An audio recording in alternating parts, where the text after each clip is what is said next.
चलो first chapter English grammar का हम शुरू करते हैं। ठीक, पहला चैप्टर है कौन सा? तो सेंटेंस का। कौन सा? सेंटेंस का। तो the sentences, the sentence first chapter है सेंटेंस। तो हमने पढ़ना है फर्स्ट चैप्टर ग्रामर का सेक्शन ए में सेंटेंस। ठीक है, अभी सेंटेंस का मतलब होता है वाक्य। क्या होता है? वाक्य। सेंटेंस का मतलब होता है वाक्य। तो सबसे पहले वाक्य किसे कहते हैं, यानी कि सेंटेंस किसे कहते हैं? वाक्य कहते हैं शब्दों के समूह को, शब्दों के समूह को, शब्दों के समूह को कहते हैं हम वाक्य। उसी तरह सेंटेंस कहते हैं group of word, group of word. तो ग्रुप ऑफ वर्ड इंग्लिश में बोलते हैं sentence group of word, Hindi में बोलते हैं वाक्य शब्दों के समूह को। अब जैसे एग्जाम्पल के तौर पे मैं कुछ लिखूं, एग्जाम्पल के तौर पे कुछ लिखो, मैंने चलो रीड लिख लिया, मैंने लिख लिया रीड। तो अभी ये रीड क्या है? वर्ड है। क्या है? रीड जो है अभी वर्ड है, यानी कि शब्द है। क्या है? शब्द है। इसी रीड से, शब्द से अगर हम वाक्य बनाने की कोशिश करें तो क्या बनाएंगे? द छोड़ दो, Ram reads Hindi book, Ram reads Hindi book. तो अब राम जो है हिंदी किताब पढ़ता है, राम हिंदी किताब पढ़ता है। तो अब ये रीड जो है ना, ये रीड भी वर्ड है, राम भी वर्ड है, हिंदी बुक भी वर्ड है। अलग अलग वर्ड आ गया ना, तो यहाँ वर्ड यानी कि शब्दों का समूह हो गया, ग्रुप ऑफ वर्ड, वर्ड का क्या हुआ? ग्रुप हो गया। तो ये सब मिला करके, ये सब मिला करके क्या बन गया टोटल? तो अब ये टोटल बन गया सेंटेंस। तो सेंटेंस समझ में आई किसको कहते हैं? सेंटेंस बोलते हैं ग्रुप ऑफ वर्ड, इंग्लिश में बोलेंगे ग्रुप ऑफ वर्ड, हिंदी में बोलेंगे शब्दों के समूह, शब्दों का समूह। तो हिंदी में ग्रुप ऑफ वर्ड, इंग्लिश में इंग्लिश में ग्रुप ऑफ वर्ड, हिंदी में शब्दों का समूह। जैसे रीड मैंने लिख दिया, ये हो गया अभी के लिए वर्ड। इसी रीड को किसी सेंटेंस में फ्रेम करेंगे, इसी रीड को किसी सेंटेंस में फ्रेम करेंगे। जैसे राम रीड्स हिंदी बुक, ये पूरा का पूरा एक सेंटेंस हो गया, इसमें फ्रेम करा मैंने इस वर्ड को। अब ये पूरा का पूरा क्या बना? सेंटेंस बना। समझ में आई? यही जो था वर्ड था, और यही जो अब वर्ड जो है अब सेंटेंस के रूप में हमने यूज किया, सेंटेंस में यूज किया। किस में यूज किया? सेंटेंस में। तो सेंटेंस क्लियर हो गया किसको कहते हैं?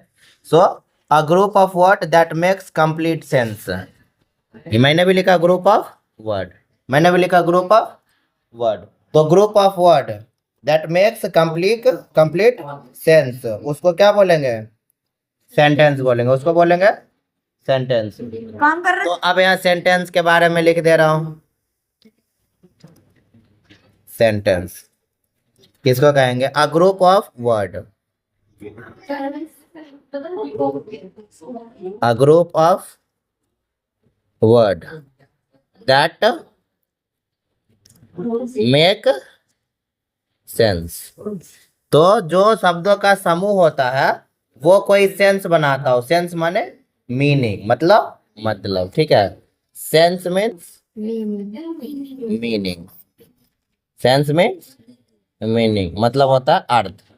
तो शब्दों का वैसा समूह जिससे कोई अर्थ बने। क्या बने? अर्थ बने, उसे बोलते हैं हम लोग वाक्य। और इंग्लिश में बोलेंगे अ group of word that make sense, called sentence, called sentence. तो समझ में आया? अब सेंटेंस किसको कहा हमने? दो शब्दों का वैसा समूह जिसका कोई अर्थ बने, या फिर वर्ड का वैसा ग्रुप जिसका कोई सेंस बने, उस केस में हम उसको बोलते हैं सेंटेंस। उसको बोलेंगे सेंटेंस। यहां तक क्लियर हो गया? अब जैसे एग्जांपल मैं एक लूं, the peacock is dancing, the peacock is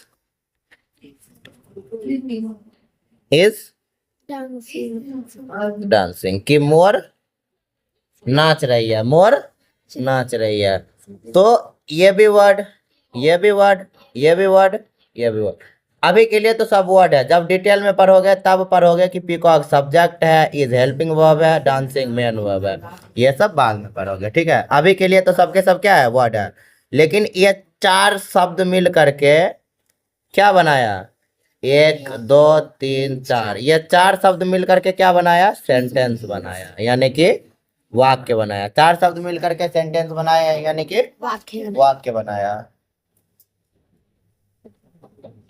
चलो, तो ये समझ में आ गया एग्जाम्पल। उसी तरह अगर मैं दूसरा एग्जाम्पल लूं, the chickens are very cute, कि मुर्गियां बहुत क्यूट है। तो एक वर्ड, दो वर्ड, तीन वर्ड, चार वर्ड, पांच वर्ड, ये पांचों वर्ड मिलके क्या बनाया, सेंटेंस बनाया। तो शब्दों का समूह यानी कि वर्ड को ग्रुप करके हमने क्या बनाया, सेंटेंस बना ली। तो अब सेंटेंस क्लियर पूरी तरह से, अब कोई डाउट नहीं ना, अब कोई डाउट नहीं। इसमें होता है पार्ट्स ऑफ स्पीच, क्या होता है, पार्ट्स ऑफ स्पीच। इसमें होता है parts of speech. Parts of speech में होते हैं दो टाइप, कितने, दो टाइप। एक होता है सब्जेक्ट, एक होता है सब्जेक्ट, और दूसरा होता है प्रेडिकेट।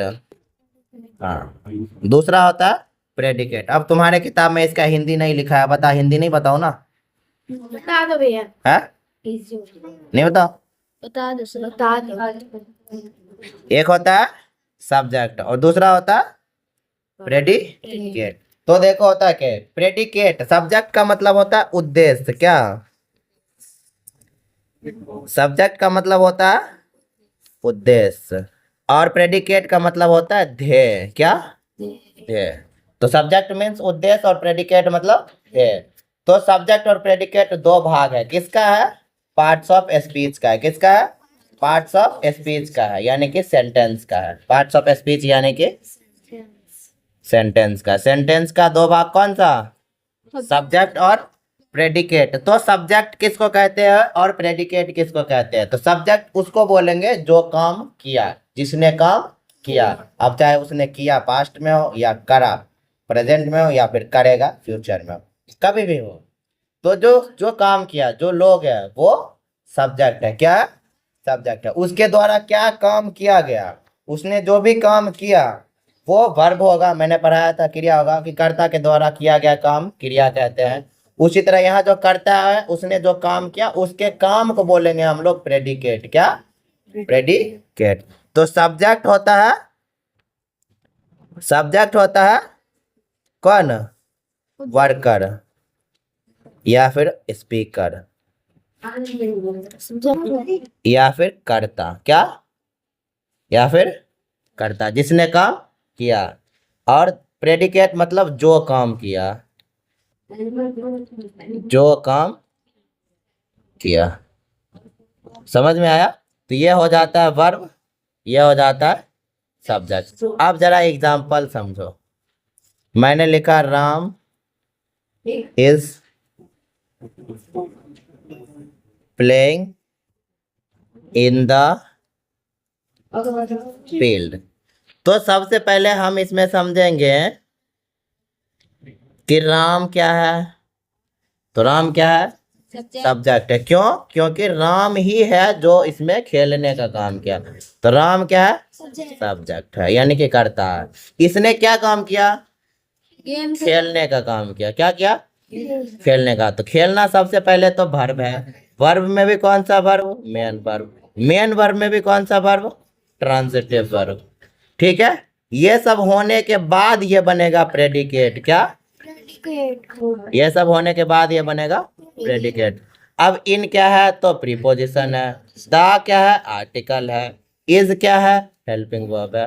और फील्ड, तो राम क्या करा, खेल रहा। राम खेल रहा है, कहाँ खेल रहा है, फील्ड में। तो फील्ड क्या होगा, ऑब्जेक्ट हो जाएगा। क्या होगा, ऑब्जेक्ट हो जाएगा। समझ में आया। तो सब्जेक्ट को हम बोलेंगे जो काम कर रहा है, यानी कि जो करता है।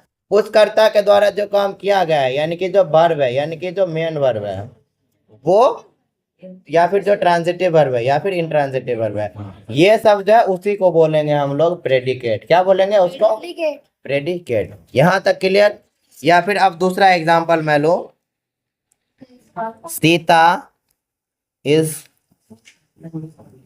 कुकिंग स्वीट, प्रिपेयरिंग स्वीट लिख लो, हिंदी क्या है सर? बनाना। प्रिपेयरिंग ब्रेकफास्ट लिख लो, नाश्ता बना रही है, सीता नाश्ता बना रही है। तो अब देखो जरा मेरे को बताओ, इसमें जो भी काम हो रहा है किसके द्वारा किया जा रहा है? सीता। तो सीता क्या होगा? सब्जेक्ट। सब्जेक्ट। ये हेल्पिंग वर्ब, ये हो गया हेल्पिंग। अब हेल्पिंग वर्ब में भी मैंने दो पढ़ाया था, एक पढ़ाया था प्राइमरी, दूसरा पढ़ाया था मॉडल। तो अब मेरे को बताओ ये तो कौन सा हेल्पिंग वर्ब है? प्राइमरी है। कौन सा? प्राइमरी हेल्पिंग वर्ब है। समझ में आई? अब क्या काम कर रही है सीता? खाना बनाने का। खाना बनाने का, यानी कि प्रिपेयरिंग। तो ये क्या हो जाएगा? मेन वर्ब हो जाएगा। सबसे पहले वर्ब, फिर मेन वर्ब, फिर ट्रांजिटिव वर्ब, फिर प्रेडिकेट, फिर क्या है? प्रेडिकेट। अब क्या बना रही थी? खाना बना रही थी। कौन सा खाना बना रही थी? सुबह का खाना बना रहे थे। ये ऑब्जेक्ट। समझ में आया? Yes sir. अब कर लोगे? अब अगर क्वेश्चन में दूं तो उसमें से subject, helping verb, verb, main verb, intransitive, transitive और ऑब्जेक्ट और प्रेडिकेट निकल जाएगा। Yes sir. ठीक है, तो ये आपके हो गए। तो सब सेंटेंस के दो भाग, एक सब्जेक्ट और दूसरा प्रेडिकेट। क्लियर हो गया? और दोनों की मैंने ऊपर समझा दी और यहाँ पे लिख भी दिया, वर्कर यानी कि जो करता है, और प्रेडिकेट जिसने काम, जो भी काम किया है। ठीक है, अब देखो इधर से तुम्हारे किताब से भी समझा दे रहा हूँ एक बार कि subject the name of the person or thing we speak. तो इसमें किसके बारे में बात किया हमने? खाना बनाने का काम हो रहा है, कौन कर रहा है, किसके बारे में बात किया? सीता के बारे में। तो ये सब्जेक्ट हुआ। हमारा किताब में भी क्या लिखा है? The name of the person, यानी कि उस लोग का नाम या फिर चीज का नाम जिसके बारे में हम बात कर रहे हैं। यहाँ पे हम बात किसका करें? तो ये मेरा सब्जेक्ट। समझ में आई? Yes, यहाँ पे लिख दे रहा हूँ सब्जेक्ट में the name of the person or thing we About is called speak about is called subject. Subject. तो क्या वैसे लोग का नाम या फिर वैसी वस्तु का नाम जिसके बारे में हमने बात किया वो सब्जेक्ट है, वो सब्जेक्ट है। अगर दो दो बार वैसी चीज आ जाएगी तो एक सब्जेक्ट होगा, एक ऑब्जेक्ट हो जाएगी, और दो दो बार वर्ब आ जाएगी तो एक मेन वर्ब होगा, एक हेल्पिंग वर्ब होगा। ये सब मैं पहले पढ़ा चुका हूँ। ठीक है, अब आओ प्रेडिकेट पे। तो प्रेडिकेट किसको बोलेंगे?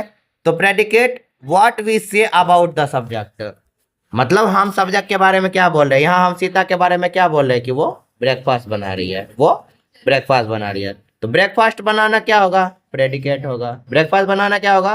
प्रेडिकेट होगा। तो यहाँ पे प्रेडिकेट के बारे में भी लिख दे रहा हूँ कि what we say about, what we say about Subject is subject called called predicate. Predicate. कि हमने सब्जेक्ट के बारे में क्या बोला उसे हम क्या बोलेंगे? Predicate. प्रेडिकेट बोलेंगे। हमने सब्जेक्ट के बारे में क्या बोला उसे प्रेडिकेट बोलेंगे। और हमने किसके बारे में बोला, कौन से लोग के बारे में बोला, किस चीज के बारे में बोला, उसको Subject बोलेंगे. समझ में आ गई दोनों चीज? Yes. यहाँ तक होती है आपकी सेंटेंस खत्म. लेकिन अभी यही खत्म नहीं, उसके आगे बहुत कुछ होता है। अभी इसमें देख रहा हूँ, होगा तो पढ़ाऊंगा, नहीं होगा तो फिर तुम नवोदय से पढ़ोगे। अब आगे देखो, प्रेडिकेट तक खत्म। मैंने प्रेडिकेट तक आंसर भी एग्जांपल के साथ समझा दिया। अब आओ पार्ट्स ऑफ प्रेडिकेट। क्या? Parts of predicate. तो प्रेडिकेट के कितने भाग होते हैं अब पढ़ने हैं तुमको? क्या? Parts of predicates, parts of predicate. की प्रेडिकेट के कितने भाग होते हैं। तो प्रेडिकेट के कितने भाग होते हैं? देखो, the predicate parts of sentences has at least one verb. सबसे पहले जो है प्रेडिकेट वो सेंटेंस में होता है और कम से कम एक वर्ब के रूप में काम करता है। कैसे? कम से कम एक वर्ब के रूप में। जैसे देखो, ये प्रेडिकेट वर्ब था, ये प्रेडिकेट वर्ब था। तो प्रेडिकेट किसी भी सेंटेंस में कैसे काम करेगा? वर्ब के रूप में, जो कि मैंने तुमको पहले ही बता दिया। जो वर्ब होगा वही मेन वर्ब होगा, वही ट्रांजिटिव या इंट्रांजिटिव होगा, और वही प्रेडिकेट भी होगा। समझ में आई? अब देखो प्रेडिकेट, द प्रेडिकेट में हैव एन ऑब्जेक्ट या फिर एडजेक्टिव या फिर एडवर्ब और कॉम्प्लीमेंट। मैंने इसीलिए नहीं पढ़ा रहा था ये। अब तुमको इसमें ऑब्जेक्ट पढ़े हो लेकिन एडजेक्टिव नहीं पढ़े हो, एडवर्ब नहीं पढ़े हो, कॉम्प्लीमेंट नहीं पढ़े हो, तो तुम प्रेडिकेट भी नहीं समझोगे। अब समझो, तुमको पढ़ने थे किताब। चलो, द प्रेडिकेट में हैव द प्रेडिकेट में हैव एन ऑब्जेक्ट। तो एक प्रेडिकेट में एक ऑब्जेक्ट हो सकता है, एक एडजेक्टिव हो सकती है, एक एडवर्ब हो सकता है, एक कॉम्प्लीमेंट हो सकता है, एक वर्ब भी तो हो सकता है ना। हम वर्ब को ही तो प्रेडिकेट मानते आ रहे हैं। तो एक प्रेडिकेट में एक ऑब्जेक्ट हो सकता है, एडजेक्टिव भी हो सकती है, एडवर्ब भी हो सकता है, वर्ब भी हो सकता है और कॉम्प्लीमेंट भी हो सकती है। ठीक है। एग्जाम्पल हमने लिया, the principal gave me a certificate. The Principal give gave me a certificate. Certificate. कि प्रिंसिपल ने हमें क्या दिया? सबकी सर्टिफिकेट दी। तो यहाँ पे जो प्रिंसिपल है किसने दिया? प्रिंसिपल ने दिया। क्या दिया वो बाद में देखेंगे। किसने दिया? प्रिंसिपल। तो प्रिंसिपल क्या होगा? सब्जेक्ट होगा। प्रिंसिपल होगा सब्जेक्ट। ठीक है। उसके बाद देखो, प्रिंसिपल ने दिया, क्या दिया? बाद में। अब देखो, देना। क्या? देना। तो ये देना क्या है? मेन वर्ब है। क्या है? Main verb. सबसे पहले वर्ब है, फिर मेन वर्ब है, फिर ट्रांजिटिव वर्ब है। किसको दिया? मुझे दिया। तो मैं क्या हूँ? ऑब्जेक्ट हूँ। मैं क्या हूँ? ऑब्जेक्ट हूँ। समझ में आया? अब फिर पूछोगे सर्टिफिकेट क्या है? सर्टिफिकेट भी ऑब्जेक्ट है। सर्टिफिकेट भी ऑब्जेक्ट है। सर्टिफिकेट भी क्या है? ऑब्जेक्ट है। ऑब्जेक्ट दो तीन आ सकता है, कोई दिक्कत नहीं। वर्ब एक ही आएगा। वर्ब एक ही आएगा। ठीक। तो अब ये सब्जेक्ट हो गया। हमने पार्ट्स ऑफ स्पीच में दो चीज पढ़ा था, एक पढ़ा था सब्जेक्ट और दूसरा पढ़ा था प्रेडिकेट। तो हमारा सब्जेक्ट हो गया। अब यहाँ से यहाँ तक पूरा हम क्या रख सकते हैं? यहाँ से यहाँ तक हम पूरा प्रेडिकेट रख सकते हैं। पूरा क्या रख सकते हैं? प्रेडिकेट रख सकते हैं। ठीक है। अब यही पढ़ने हैं कि प्रेडिकेट हमारा यहाँ जो है कितने टाइप में हुआ। इस पूरे सेंटेंस में प्रेडिकेट हमारा यहाँ से यहाँ तक हुआ।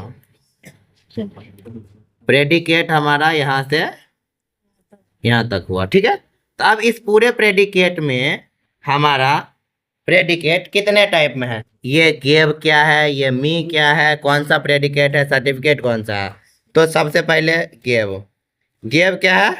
वर्ब है। मैंने भी लिखा था यहाँ पे, वर्ब पहले ही लिख दिया तो देखने की जरूरत ही नहीं है। वर्ब है। वर्ब में भी कौन सा? Main verb. मेन वर्ब में भी कौन सा? ट्रांजिटिव। ठीक है। अब मी को मैंने क्या बोला था? ऑब्जेक्ट बोला था। ये भी ऑब्जेक्ट बोल रहा है लेकिन इनडायरेक्ट। कौन सा? इनडायरेक्ट। तो अब आया कौन सा? मी क्या है? ऑब्जेक्ट, लेकिन कौन सा? Indirect object. कौन सा? फुल लिख दे रहा हूँ, नहीं तो तुम लोग भी शॉर्ट में ही लिख लोगे। In direct subject. मी क्या है? Indirect object. मैंने पहले भी बताया क्या है मी? सब्जेक्ट। Okay sorry, object. मैंने पहले भी ऊपर क्या लिखा था? ऑब्जेक्ट लिखा था। अब क्या बचा इसमें? सर्टिफिकेट। अब बचा सर्टिफिकेट। तो मैंने सर्टिफिकेट को क्या लिखा था? तो यहाँ भी क्या लिखोगे तुम लोग? यहाँ पे लिखोगे ऑब्जेक्ट, ये कौन सब्जेक्ट? लेकिन ये डायरेक्ट ऑब्जेक्ट। कौन सा? Direct object. तो मैंने ऊपर बोला था ना, ऑब्जेक्ट दो तीन हो सकता है, चलेगा। ऑब्जेक्ट दो तीन होगा, चलेगा। वर्ब एक ही होगा। तो हमारा सब्जेक्ट को एक सेंटेंस में सब्जेक्ट को छोड़ करके, एक सेंटेंस में सब्जेक्ट को छोड़ करके बाकी जितने भी है सब के सब प्रेडिकेट हो जाता है। क्या होता है? प्रेडिकेट हो जाता है। तो सब्जेक्ट को छोड़ करके पूरी सेंटेंस प्रेडिकेट। अब उस प्रेडिकेट में हम देखते हैं कि हमारा वर्ब कौन सा है, मेन वर्ब है कि मेन वर्ब में ट्रांजिटिव है कि इनट्रांजिटिव है, इनडायरेक्ट ऑब्जेक्ट है, प्रीपोजिशन है, आर्टिकल है या डायरेक्ट ऑब्जेक्ट है। ठीक है, ये सब के सब किस में आएगा? प्रेडिकेट में। किस में आएगा? प्रेडिकेट में। समझ में आई? पिक्चर में गया? क्लियर हुआ?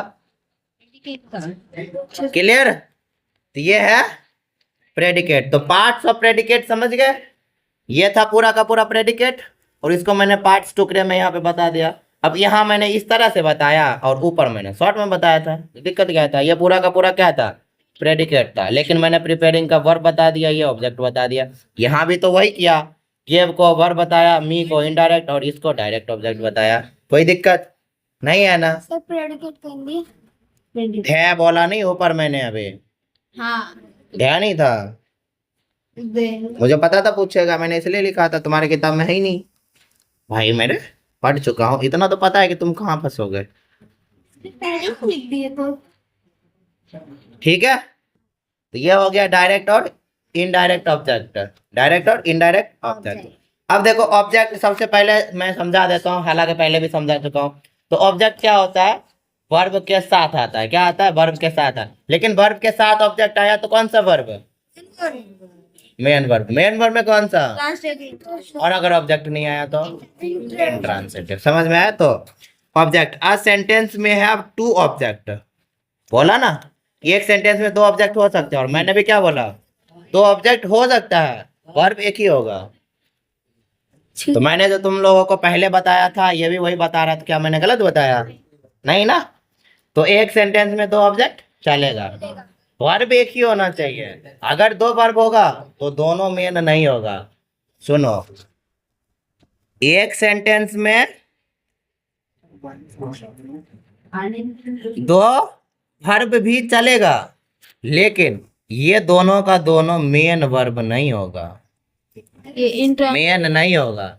इसमें एक मेन बनेगा और दूसरा हेल्पिंग बन जाएगा। दूसरा एक मेन वर्ब बनेगा, दूसरा हेल्पिंग वर्ब बनेगा। और इसी सेंटेंस में तुम्हारा ऑब्जेक्ट भी दो हो सकता है। कितना चलेगा? लेकिन इसमें भी एक इनडायरेक्ट बनेगा और एक डायरेक्ट ऑब्जेक्ट बनेगा। समझ में आई? तो a sentence may have two objects, direct and indirect object. अब डायरेक्ट ऑब्जेक्ट किसको कहते हैं? Direct object is always a thing और सम ऑब्जेक्ट। तो डायरेक्ट ऑब्जेक्ट जो होता है ना, वो हमेशा से क्या होता है? डायरेक्ट ऑब्जेक्ट के बारे में एक चीज अभी बता दे रहा हूँ, सीधा सा भाषा में, नॉर्मल भाषा में। दोबारा नहीं बोलोगे, यहाँ पे डिटेल में बता दे रहा हूँ लिख के। पहले तो इनडायरेक्ट ऑब्जेक्ट, फिर है डायरेक्ट। तो डायरेक्ट ऑब्जेक्ट जो होता है ना, ये वो ऑब्जेक्ट होता है जो नॉन लिविंग हो। क्या हो? नॉन लिविंग हो, इसमें जान नहीं हो, यानी कि ये कुछ ना कुछ सामान ही होगा, ये कुछ वस्तु ही होगा। तो डायरेक्ट ऑब्जेक्ट कुछ ना कुछ वस्तु ही होगा, नॉन लिविंग होगा। अगर वस्तु नहीं तो जगह का नाम होगा। ठीक है, जगह भी तो नॉन लिविंग है, जगह में क्या जान बसी है? नहीं ना? तो सीधे सीधे क्या? Non living. क्या? Non living. और इनडायरेक्ट ऑब्जेक्ट जो होगा वो क्या होगा? लिविंग होगा। वो क्या होगा? लिविंग होगा। समझ में आई? तो यहाँ पे मैंने इनडायरेक्ट किसको बोला था? मी को, यानी कि मैं क्या नॉन लिविंग हूँ? लिविंग हूँ, मैं लिविंग हूँ। और डायरेक्ट किसको बोला? सर्टिफिकेट को, वो तो पन्ना है, वो नॉन लिविंग, उसमें जान नहीं है। तो डायरेक्ट और इनडायरेक्ट ऑब्जेक्ट समझ में आई? इतना पूरा थियरी नहीं पढ़ने हैं, सीधा सीधा पढ़ने हैं। टू टाइप का अगर ऑब्जेक्ट है तो एक डायरेक्ट है, दूसरा इनडायरेक्ट है। डायरेक्ट में होता है जान नहीं होती, डायरेक्ट में जान नहीं होती, और इनडायरेक्ट में जान होती है। तो इनडायरेक्ट लिविंग ऑब्जेक्ट होगा और डायरेक्ट नॉन लिविंग ऑब्जेक्ट होगा। Indirect living object, direct non living object. Clear? समझ में आया? खोपड़ी में गया? अच्छा से चलो अब आगे, चाबी मांगा था, मैंने चाबी कैसा है? अब आगे एग्जाम्पल मैं अब दे रहा हूँ, अब मुझे बताओगे, अब मैं नहीं बताऊंगा। ओके ओके, अब एग्जाम्पल, एक एक करके फिर पूछ सब सर, एक एक पहले से पूछ। My mother gave me a means mango. My mother gave me a mango. तो अगर मैं इसको थोड़ा सा फिल्टर आउट करूं तो कुछ तो मिला है हमें, कुछ तो मिला है, लेकिन किसने दिया था? मम्मी ने दिया। तो मेन यहाँ पे क्या होगा? मम्मी। तो ये सब्जेक्ट किसको मिला? हमें मिला। तो हम क्या है? एक सब्जेक्ट आ गया ना, दूसरा सब्जेक्ट तो अब आएगा नहीं, दूसरा सब्जेक्ट तो आएगा नहीं, तो दूसरा जो इसमें लिविंग थिंग है वो क्या हो जाएगा? Indirect object. इनडायरेक्ट ऑब्जेक्ट दूसरा लिविंग थिंग सेंटेंस में इनडायरेक्ट ऑब्जेक्ट है, ठीक है। और नॉन लिविंग तो मैंने पहले ही बताया था, वो डायरेक्ट ऑब्जेक्ट है। अब बचा क्या? तो ये मेन वर्ब है, खत्म। पहले तो वर्ब, मेन वर्ब, फिर टीवी ट्रांजिटिव फॉर्म। समझ में आया? और अगर इसको भी काउंट करते हो तो ये तुम्हारा आर्टिकल हो गया। समझ में आई? इसको ऐसे तोड़ करके बनाया जाता है। माय मदर सब्जेक्ट है, सब्जेक्ट आ गया। अब एक सेंटेंस में दो बार सब्जेक्ट नहीं आएगा, सर एक सब्जेक्ट में, एक सेंटेंस में दो बार सब्जेक्ट नहीं आएगा, तो दूसरा जो लिविंग थिंग है वो इनडायरेक्ट ऑब्जेक्ट बनेगा, और उस सेंटेंस में अगर कुछ नॉन लिविंग है वो ऑब्जेक्ट बनेगा, वो ऑब्जेक्ट बनेगा। अब कुछ सामान हो, वस्तु या किसी जगह का नाम हो, वो नॉन लिविंग, जिसमें जान नहीं है, वो क्या बनेगा? Non living. और नॉन लिविंग है तो डायरेक्ट ऑब्जेक्ट है। उसके अलावा जो है वो वर्ब है, उसके अलावा जो है वो वर्ब है। समझ में आई? क्लियर हुआ? तो ये थी आपकी सेंटेंस, ये थी सेंटेंस। अब देखो आगे लिखा हुआ है कि द प्रेडिकेट में कंटेन कॉम्प्लीमेंट। तो प्रेडिकेट में जो है कॉम्प्लीमेंट भी हो सकते हैं, प्रेडिकेट में क्या हो सकते हैं? कॉम्प्लीमेंट भी हो सकते हैं। रुक जाओ एक मिनट। चलो, तो एक प्रेडिकेट में कॉम्प्लीमेंट भी हो सकता है। तो a complement is usually a noun. Complement क्या होता है? नाउन होता है। और हिंदी में नाउन क्या बोलते हैं? संज्ञा। संज्ञा किसको कहते हैं हिंदी में? किसी व्यक्ति वस्तु स्थान तथा भाव के नाम को संज्ञा किसी व्यक्ति, वस्तु, स्थान के नाम को या भाव के, चीजों को, हाँ, ये एवं भाव या भाव को क्या बोलते हैं?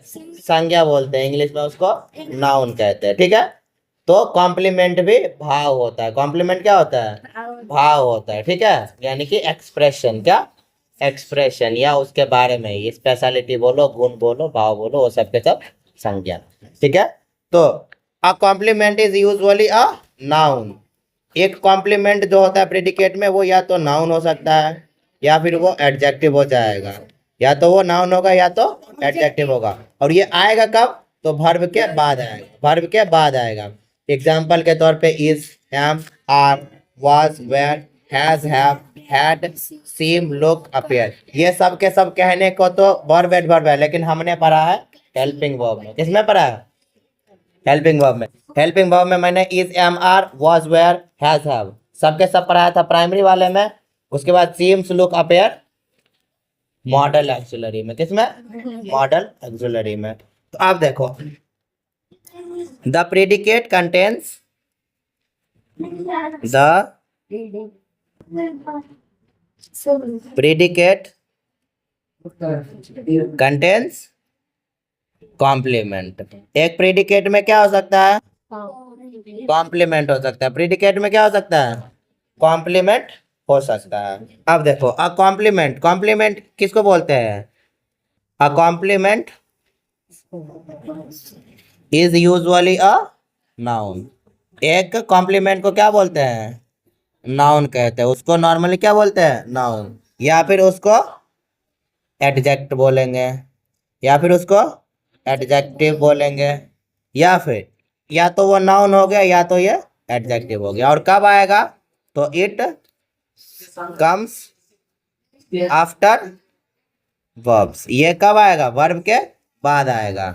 एग्जाम्पल कौन कौन सा हो सकता है? इज हो सकता है, एम हो सकता है, आर हो सकता है, वाज हो सकता है, वेयर हो सकता है, हैज हो सकता है, हैव हो सकता है, हैड हो सकता है। लेकिन ये सब के सब कॉम्प्लीमेंट के रूप में तो यूज होगा, वर्ब के बाद आएगा।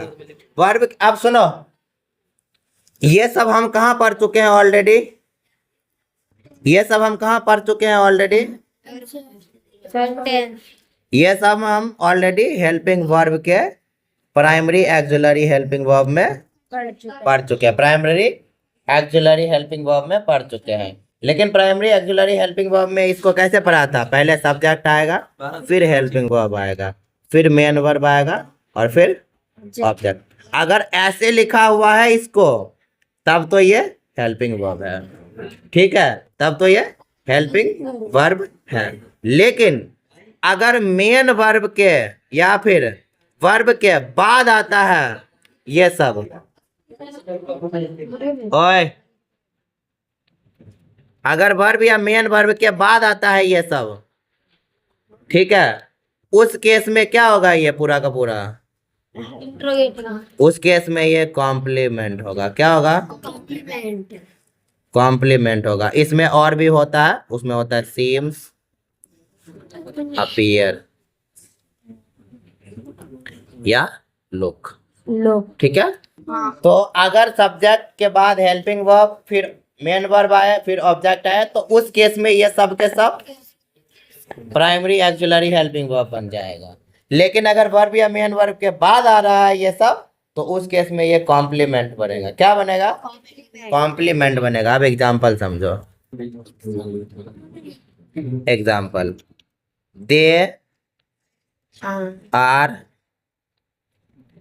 प्लेयर्स, दे आर प्लेयर्स, वे खिलाड़ी हैं, वे खिलाड़ी हैं। अब देखो ये वे खिलाड़ी है, किसी के बारे में बोल रहा है तो ये क्या है? और किसके बारे में बोल रहा है? किसी के बारे में, कि वो क्या है? सबसे पहले ये हेल्पिंग वर्ब। क्या था? हमने हेल्पिंग वर्ब में पढ़ा है इसको। अभी के लिए हम इसको कॉम्प्लीमेंट नहीं मानेंगे, फिलहाल के लिए हेल्पिंग वर्ब। अगर सब्जेक्ट के बाद हेल्पिंग वर्ब तो ये कौन सा? Main verb. ये मेन वर्ब। अब बताओ ये मेन वर्ब में भी कौन सा वर्ब? Intransitive verb. इसके साथ ऑब्जेक्ट कहाँ है? नहीं है ना, ऑब्जेक्ट नहीं है ना। ऑब्जेक्ट नहीं है तो verb main verb, main verb का इंट्रांजिटिव मेन वर्ब, ठीक है। अब समझो, सब्जेक्ट हो गया, यहाँ वर्ब हो गया। अब वर्ब से क्या हुआ?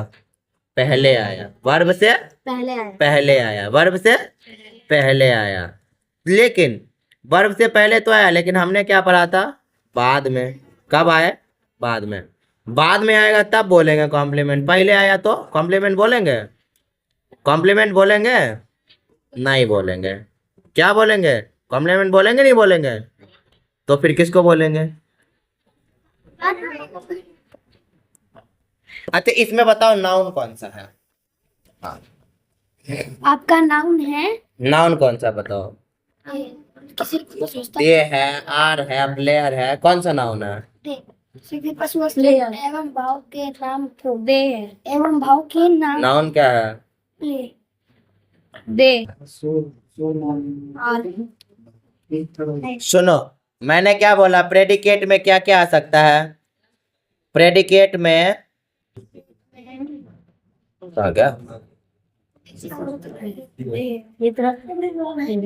नहीं, प्रेडिकेट जो है ये कॉम्प्लीमेंट में जब रहे तो इसको हम नाउन बोलते हैं और एडजेक्टिव बोलते हैं। इसमें इसको तो हम कॉम्प्लीमेंट नहीं बोलेंगे, इतना तो फिक्स है। क्यों? क्योंकि बोला है मेरे को इसने कि वर्ब के बाद आएगा, लेकिन आया कब है? पहले। इसको तो अब किसी भी हालत में कॉम्प्लीमेंट नहीं बोलेंगे, किसी भी हालत में कॉम्प्लीमेंट नहीं बोलेंगे। अब जब ये कॉम्प्लीमेंट नहीं है, इसमें कॉम्प्लीमेंट है क्या? प्रेडिकेट है कौन सा? प्रेडिकेट ये है, प्लेयर है, प्रेडिकेट प्लेयर है, और नाउन भी प्लेयर ही है, नाउन भी प्लेयर है और यही कॉम्प्लीमेंट भी है, यही और यही प्रेडिकेट भी है। समझ में आया? हमने आर को क्यों काटा, जबकि हमने तो इस लिस्ट में आर को भी रखा है। क्यों काटा? क्योंकि हमारे थियरी के हिसाब से ये जो है अ कॉम्प्लीमेंट इज यूजुअली नाउन और एन एडजेक्ट, और कब आता है? वर्ब से पहले। तो ये सब है, ये सब तो वर्ब से पहले आया नहीं, ये सब नाउन या फिर एडजेक्टिव के द्वारा पढ़ेंगे हम इसमें, प्रेडिकेट के कॉम्प्लीमेंट में। तो इसके हिसाब से ये वर्ब के बाद आना चाहिए, लेकिन यहाँ कब आ गया? पहले आ गया। अब वर्ब से पहले आ गया तो ये तो कॉम्प्लीमेंट अब तो नहीं रहा, अब तो नहीं रहा। तो क्या बना था? ये हेल्पिंग वर्ब बना था, इसलिए मैंने हेल्पिंग वर्ब लिखा था। तो अब भाई कौन सा है कॉम्प्लीमेंट, किसको बोलेंगे? अब कॉम्प्लीमेंट खुद खिलाड़ी होगा। क्या होगा? खुद खिलाड़ी होगा। ठीक है, अब दूसरा चलो अब इधर। The girl seem to be happy, लड़के खुश दिख रही है, लड़के खुश दिख रही है। तो यहाँ पे हम क्या बोलेंगे? गर्ल क्या है? सबसे पहले तो ये सब्जेक्ट है। सीम्स टू बी हैप्पी क्या है? सबसे पहले तो ये प्रेडिकेट है। क्या है? प्रेडिकेट है। इतना तो पता है, सब्जेक्ट को छोड़ करके बाकी सब प्रेडिकेट, सब्जेक्ट को छोड़ करके बाकी सब प्रेडिकेट। लेकिन हम पढ़ रहे थे क्या? प्रेडिकेट में नाउन और एडजेक्टिव, नाउन और एडजेक्टिव। तो इसमें हमारा एडजेक्टिव क्या होगा? एडजेक्टिव यानी कि कॉम्प्लीमेंट, एडजेक्टिव यानी कि कॉम्प्लीमेंट। तो गर्ल लड़की, लड़की के बारे में कॉम्प्लीमेंट क्या करा? हैप्पी। लड़की के बारे में कॉम्प्लीमेंट क्या है? कॉम्प्लीमेंट मतलब क्या होता है? उसके बारे में बताना, बारे में बताना। जैसे गर्ल लुक्स ब्यूटीफुल, कॉम्प्लीमेंट क्या है? सुंदर। गर्ल गर्ल स्माइल, तो कॉम्प्लीमेंट क्या है? गर्ल हैप्पी, तो कॉम्प्लीमेंट क्या है? तो यहाँ पे कॉम्प्लीमेंट क्या है? यहाँ पे कॉम्प्लीमेंट क्या है? हैप्पी। Complement happy. हैप्पी। समझ में आई? अब देखो एक चीज समझने वाली ये है कि तुम जब कॉम्प्लीमेंट लिखते हो ना, कॉम्प्लीमेंट जो लिखते हो ना, उस कॉम्प्लीमेंट को हम एडजेक्टिव कहते हैं। क्या कहते हैं? उस कॉम्प्लीमेंट को एडजेक्टिव कहते हैं। तो हैप्पी कॉम्प्लीमेंट है तो ये एडजेक्टिव है, हैप्पी कॉम्प्लीमेंट है तो ये एडजेक्टिव है, हैप्पी कॉम्प्लीमेंट है तो। उसी तरह ऊपर प्लेयर अगर एडजेक्टिव होता तो कॉम्प्लीमेंट होता, लेकिन ये नाउन है तो कॉम्प्लीमेंट है, नाउन है तो कॉम्प्लीमेंट है। कॉम्प्लीमेंट अभी भी है, कॉम्प्लीमेंट अभी भी। कॉम्प्लीमेंट के केस में एडजेक्टिव भी होता है, नाउन भी होता है, लेकिन ज्यादा प्रेफर हम एडजेक्टिव को करते हैं, ज्यादा प्रेफर हम एडजेक्टिव। अब जरा सुनो समझो, ये जो नाउन है ना एडजेक्टिव से कैसे अलग है? एडजेक्टिव अगर कॉम्प्लीमेंट बनेगा तो वहां पे गिनती नहीं होती है, काउंट आप नहीं कर सकते। खुश को गिन सकते हो? 2 खुश, 3 खुश, 4 खुश, 5 खुश, ऐसे बोलोगे? 10 खुश, 1000 खुश, 100 खुश, ऐसे 1 किलो खुश, 2 किलो खुश, 1 बाल्टी खुश, अच्छा खुश। ऐसे बोल सकते हो? 1 किलो सुंदर, 2 किलो सुंदर नहीं। 2 किलो। तो एडजेक्टिव के केस में काउंट, लेकिन नाउन के केस में काउंट करेंगे, नाउन के केस में काउंट ऑलमोस्ट हो जाती है। प्लेयर मतलब खिलाड़ी, नाउन है तो 1 खिलाड़ी, 2 खिलाड़ी, 3 खिलाड़ी कर सकते हैं काउंट ना, नाउन के केस में काउंट करेंगे।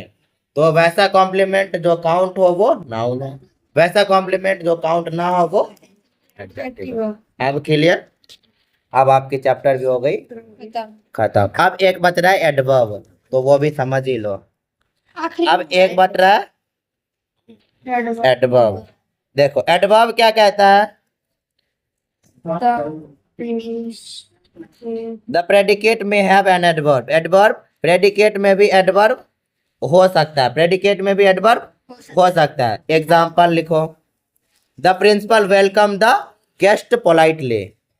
द बता रहा हूँ, principal welcomed the guest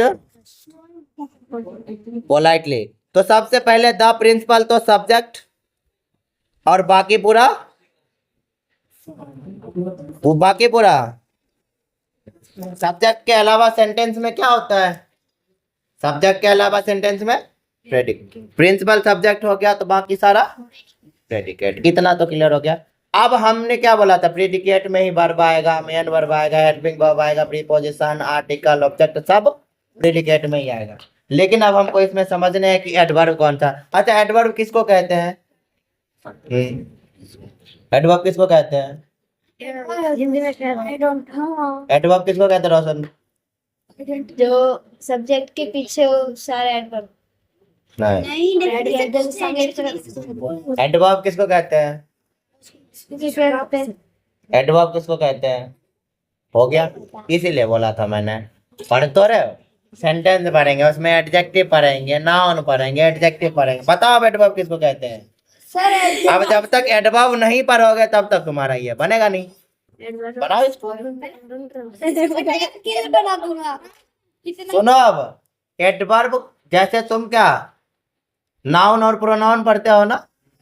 noun normal use होगा, प्रोनाउन तब यूज होगा जब नाउन खुद नहीं हो। तो नाउन के बदले में जो यूज होता है उसे प्रोनाउन कहते हैं। हिंदी में कहते हैं संज्ञा के बदले जो यूज हो उसे सर्वनाम कहते हैं। संज्ञा के बदले जो प्रयोग में आए उसे सर्वनाम कहते हैं। उसी तरह इंग्लिश में बोलते हैं नाउन के बदले जो यूज में आए उसे प्रोनाउन कहते हैं। उसी तरह वर्ब भी है। अगर वर्ब नहीं है तो वर्ब के बदले जो आया वो एडवर्ब है। क्या है? वर्ब के बदले जो आया वो एडवर्ब है, यानी कि वर्ब के एब्सेंट में जो आया वो एडवर्ब है। इसमें हमको क्या ढूंढने हैं? एडवर्ब ढूंढने हैं। क्या ढूंढने हैं? तो यहाँ पे एडवर्ब क्या होगा? पोलाइटली। क्या होगा? पोलाइटली। ये तो वेलकम क्या होगा? स्वागत करना। Welcome main verb. और गेस्ट ऑब्जेक्ट हो गया। गेस्ट ऑब्जेक्ट हो गया।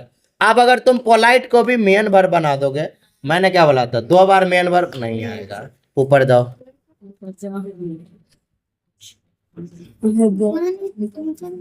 2 बार मेन वर्ब नहीं आएगा। 2 बार मेन वर्ब नहीं आएगा। या तो वो मेन वर्ब होगा और हेल्पिंग वर्ब, 2 में कन्वर्ट हो जाएगी। क्या होगा?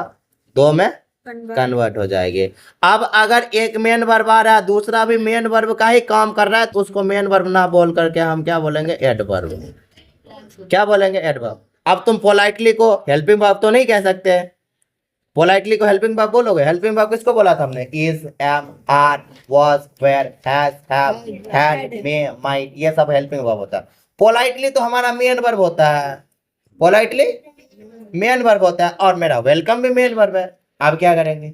अब दो वेलकम, दो मेन वर्ब हो गया, तो एक मेन वर्ब बनेगा, दूसरा एडवर्ब बनेगा। एक वर्ब बनेगा, दूसरा एडवर्ब बनेगा। समझ में आए? या तो 2 बार वर्ब आ जाए तो एक वर्ब बनेगा, दूसरा एडवर्ब बनेगा। अगर उस वर्ब को हम हेल्पिंग वर्ब नहीं बना पाए तो अभी तो जबरदस्ती इसको हेल्पिंग वर्ब बनाओगे नहीं? हेल्पिंग वर्ब नहीं बनाएंगे क्योंकि दोनों ही मेन वर्ब है। दोनों ही मेन वर्ब है, तो इसको हम हेल्पिंग वर्ब नहीं बनाएंगे। अब जब हेल्पिंग वर्ब नहीं बना सकते तो एक सेंटेंस में 2 मेन वर्ब भी नहीं रख सकते। हेल्पिंग वर्ब नहीं बना सकते तो एक सेंटेंस में 2 मेन वर्ब भी नहीं रख सकते। अब करे तो करे क्या? एक ऑप्शन है हमारे पास, एक को मेन वर्ब बना देंगे, एक को एडवर्ब बना देंगे। एक को मेन वर्ब बनाएंगे, दूसरा को एडवर्ब बना देंगे। समझ में आया? ये हुआ खत्म, ये हुआ खत्म। क्लियर? क्लियर? सर यहाँ पे हुई सेंटेंस खत्म। सेंटेंस खत्म। अब तुम्हारा काम क्या रहेगा? अब काम क्या रहेगा तुम्हारा? सेंटेंस अभी भी देखो, ये तुम्हारा नॉर्मल खत्म हुआ। सेंटेंस में अभी पढ़ने हैं। सेंटेंस में पढ़ने हैं तुमको assertive sentence, interrogative sentence, affirmative sentence, imperative sentence, negative sentence और एक्सक्लामेटरी सेंटेंस। 6-7 सेंटेंस होता है। देखो जैसे टाइप ऑफ सेंटेंस है ना, तो टाइप ऑफ सेंटेंस में assertive sentence, interrogative sentence, interrogative से पहले नेगेटिव सेंटेंस आता है, उसके बाद नेगेटिव इंटरोगेटिव आता है, फिर इंपेरेटिव आता है, फिर एक्सक्लामेटरी आता है, फिर ऑप्टेटिव आता है। मैंने तुम लोगों को टेंस में पढ़ाया था ना, affirmative, negative, interrogative, negative interrogative, WH word और एक्सक्लामेटरी पढ़ाया था। ये सब वही है। तो सेंटेंस अभी सिर्फ आधा खत्म हुआ है। कितना? आधा। आधा में ही तुमने वर्ब देख लिया, एडवर्ब देख लिया, एडजेक्टिव देख ली, जो कि वेदा में गया ही नहीं है अभी तक। और सब गया, बस वो नहीं गया। हाँ, नहीं गया ना? अब तो सब गया, वो नहीं गया। क्यों नहीं गया? वो कल कह रहा है, कल जाऊंगा कंप्यूटर में।